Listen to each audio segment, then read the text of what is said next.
മെസ്സിയെ കേരളത്തിലേക്ക് എത്തിക്കുമെന്ന പേരിൽ നടന്ന തട്ടിപ്പിൽ കായിക വകുപ്പിന്റെ റിപ്പോർട്ടിന്മേൽ അന്വേഷണം ഉടൻ. വിജിലൻസ് അന്വേഷണം ഉൾപ്പെടെയുള്ള നടപടികൾക്ക് സർക്കാർ തീരുമാനമെടുത്തേക്കും. റിപ്പോർട്ട് ഗൗരവതരമെന്ന് മുഖ്യമന്ത്രി വി.ഡി. സതീശൻ കഴിഞ്ഞ ദിവസം പറഞ്ഞിരുന്നു.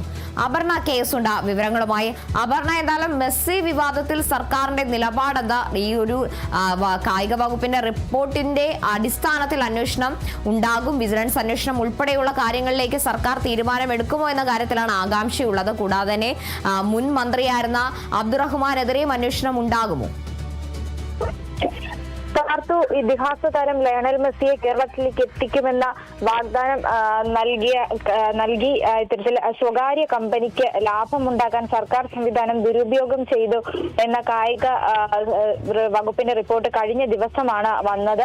ഈ റിപ്പോർട്ടിൽ വളരെ വലിയ ഗുരുതര പിഴവുകളാണ് കണ്ടെത്തിയിരിക്കുന്നത്. ഈ റിപ്പോർട്ടിന്റെ അടിസ്ഥാനത്തിൽ വിജിലൻസ് അന്വേഷണം ഉൾപ്പെടെയുള്ള നടപടികളിലേക്ക് സർക്കാർ കടക്കാനാണ് സാധ്യതയുള്ളത്.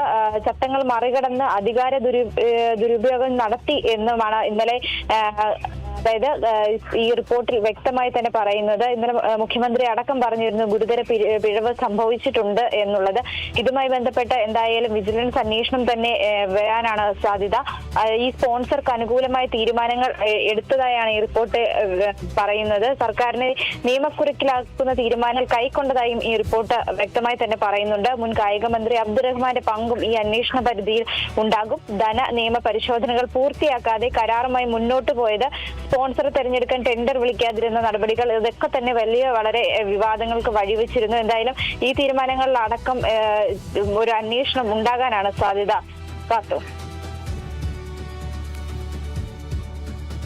ശരി, എന്നാലും മെസ്സിയെ കേരളത്തിലേക്ക് എത്തിക്കുമെന്ന പേരിൽ നടന്ന തട്ടിപ്പിലാണ് അന്വേഷണം, വിജിലൻസ് അന്വേഷണത്തിലേക്ക് സർക്കാർ നീങ്ങാനുള്ള സാധ്യത ഉള്ളത്. അപർണയാണ് വിവരങ്ങൾ നൽകിയത്.